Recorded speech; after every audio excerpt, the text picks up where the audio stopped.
amendment.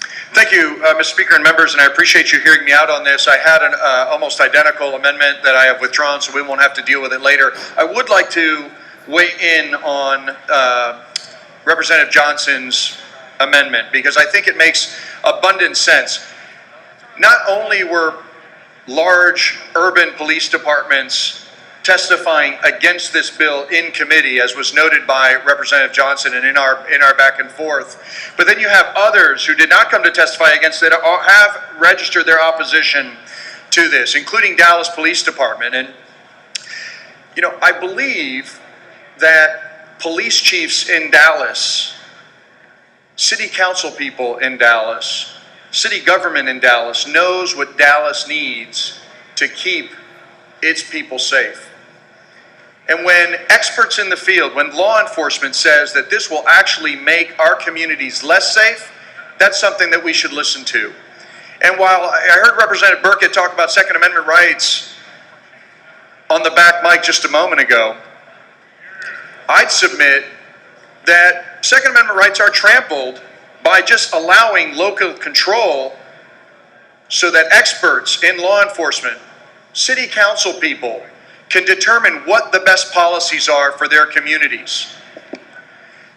In the district that I represent, nobody is crying out for open carry. People think that the current system works just fine.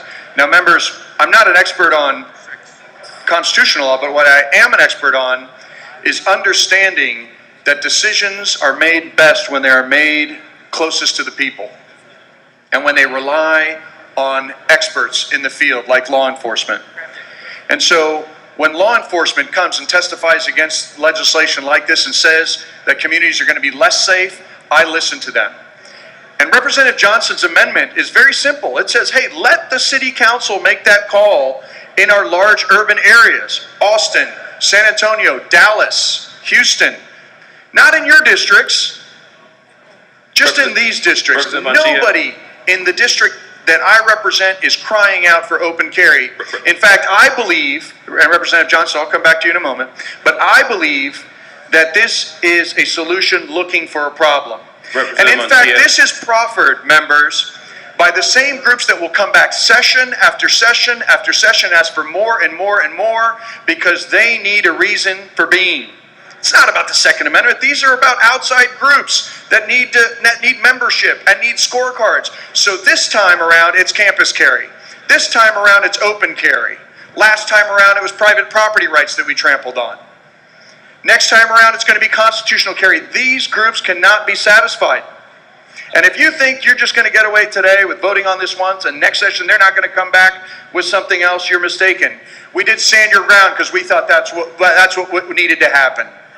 Representative Anchía. We've done all these bills to satisfy these outside pressure groups, and what's happening is they're making our communities unsafe. I yield for questions. Thank you. I know others have questions to ask, so I'll ask you one more question. Do you not believe, or what is your opinion on whether or not the urban areas like Dallas, do we not have crime issues that are very different from rural or suburban parts of our state? Do we not have very interesting and different crime issues to deal with in those types of environments and other people in other parts of the state? It's like apples and oranges, Representative. It is density, it is versus sparse populations.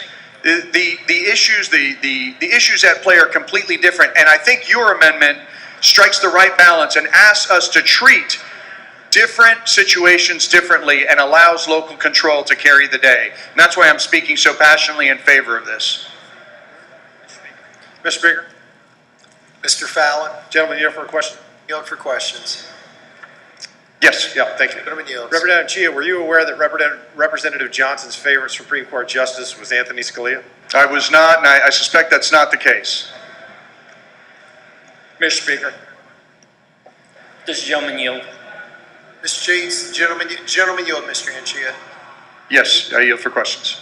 Mr. Anchía, if I heard you correctly just a minute ago, you said you represent portions of the city of Dallas, and you've not heard anybody from your district say that they want this, correct? That's absolutely correct. Well, it's incorrect because I also represent portions of Irving and Farmers Branch. But we have not gotten calls, we've not gotten emails saying that they support this bill, at least not from people who live in our district. Okay. I represent portions of the city of Dallas as well. So does Representative Morgan Meyer, so does Representative Rinaldi, and so do several of others of us, Representative Burkett. We have heard from our constituents, and they do want open carry.